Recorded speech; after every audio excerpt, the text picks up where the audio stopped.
Hian nagam khovel gim umahin kapin lung doi len gwal te I hian se kopi hoi gam nuam ka tun pha le luan thinu I hian ta pwana kopi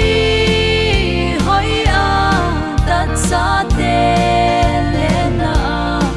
I kompi tok ta ngai lo na kama in kanei sia chun ugam pa gwat sa ki kompi tok ta ngai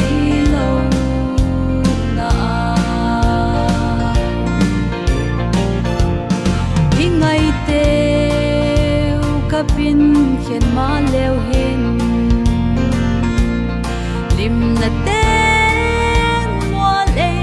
liam san ma le a chan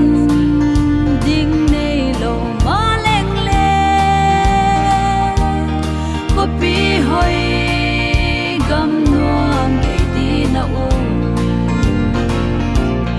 zia kopi sa te lena I kompi top ta ngai lo na gama in kanei sia chun ugdam pa gwat sa ki kompi top ta ngai lo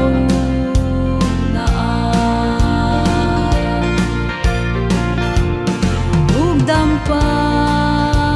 lakiam katun phat le hak sat lung ngai buai na te be ta na lung ngai na sum ten e chung khak lo kopi hoi gam nuam katun phat le sia kopi sa te lena ki kompi top ta ngai lo na kama in kanei sia chun ugdam pa gwat sa ki kompi top ta ngai lo